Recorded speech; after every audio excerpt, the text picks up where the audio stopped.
नमस्कार मंडळी, जय महाराष्ट्र. आत्ताच्या घडीची सर्वात मोठी बातमी समोर येत आहे. उबाटा गटाचे नेते संजय राऊतांनी केली महायुती सरकारवर जोरदार टीका.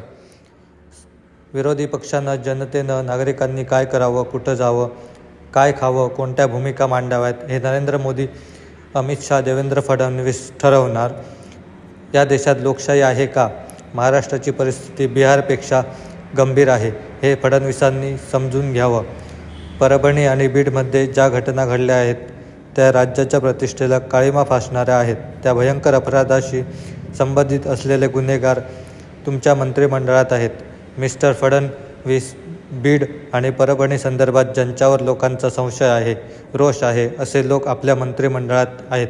छगन भुजबळांसारख्या नेत्याला दूर ठेवू शकता, पण खुनाचा संशय असलेल्या लोकांना मंत्रिमंडळात स्थान कसं मिळतं, असा थेट सवाल विचारत संजय राऊत यांनी मुख्यमंत्री फडणवीसांवर निशाणा साधला. माध्यमांशी संवाद साधताना राऊत यांनी बीड आणि परभणीच्या घटनेवरून सरकारवर टीकास्त्र सोडलं. न्यायाच्या द्वेषाच्या गोष्टी करणारे फडणवीस गृहमंत्री म्हणून बीडला गेले का?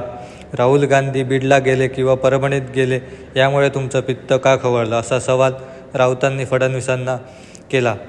राहुल गांधी हे लोकसभेचे विरोधी पक्षनेते आहेत. भारतीय संविधानाने त्यांना संसदेत जो दर्जा दिला आहे तो कॅबिनेट मंत्र्याचा आहे. तो दर्जा त्यांना नरेंद्र मोदी, अमित शहा किंवा देवेंद्र फडणवीसांनी दिलेला नाही. जेव्हा तुमच्या हातात होता तेव्हा तुम्ही त्यांना विरोधी पक्षनेते पद मिळू दिलं नाही.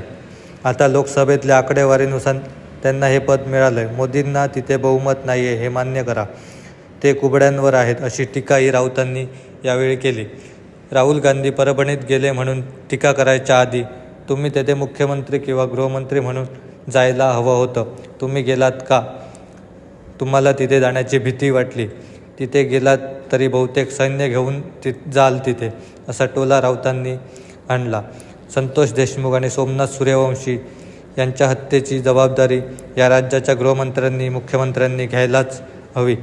राहुल गांधी त्यांना भेटायला गेले यावर बोलण्यापेक्षा ज्यांनी या हत्या घडवल्या त्यांच्यावर बोला. हा महाराष्ट्र मानवतेसाठी आणि माणुसकीसाठी ओळखला जात होता. गेल्या 5 वर्षामध्ये या राज्यामध्ये माणुसकीचा खून झाला आहे, असे संजय राऊत म्हणाले. मित्रांनो, या घटनेबाबत आणि राऊतांनी केलेल्या वक्तव्यावर आपलं मत आम्हाला कमेंट बॉक्समध्ये नक्की सांगा. व्हिडिओ आवडल्यास व्हिडिओला लाईक करा व चॅनलला सबस्क्राईब करा. धन्यवाद.